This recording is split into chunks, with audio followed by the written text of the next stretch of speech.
بسم الله والصلاة والسلام على رسول الله. أحبتي في الله، ازيكم عاملين ايه؟ يا رب تكونوا بخير وبأحسن صحة وفي أحسن حال دايما يا رب. جاي لكم النهارده فيديو جديد خفيف كده وبسيط. بما ان بقى احنا لسه في ايام الحر بقى والجو لسه برضه حر نار اهو، جايين بقى نعمل كوبايتين عصير كده من اللي هو ايه، عصير المحلات.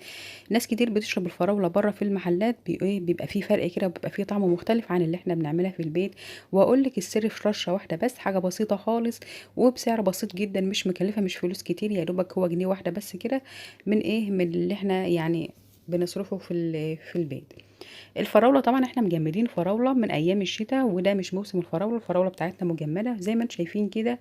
بجيب الفراولة بتاعتي كده وهي مجمدة زي ما هي، ما بسيبهاش لما لحد ما تفك، بفرمها وهي متجمدة كده فيها تلجها. وبنزل عليها بقى، بحطها في الخلاط وبحط عليها بقى ايه السكر بتاع نسبة السكر. حط السكر اللي انت عايزاه، مقدار السكر اللي انت عايزاه.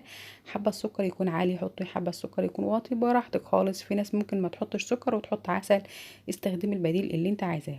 وبحط كمان كده شوية كده من الايه، من المية. وبعد كده بشغل الخلاط. ما تحطيش مية كتير عشان الفراولة بتاعتك ما تبقاش صايصة كده وتبقى عايمة، يعني ما تبقاش خفيفة. الفراولة لما بتكون تقيلة بتبقى حلوة قوي.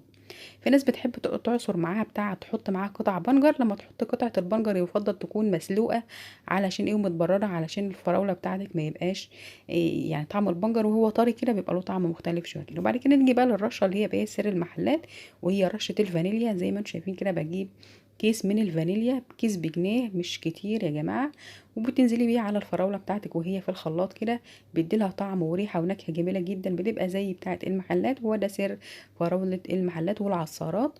آه وبعد كده بقى بنخلص ضرب بقى الفراولة بتاعتنا في الخلاط. وبعد كده بقى بتكون مجهزة الكوبايات بتاعتك، تكون مغسولة ومتنشفة كويس قوي. دي ايد خديجة بنتي كانت واقفة جنبي ومستنية العصير بفارغ الصبر.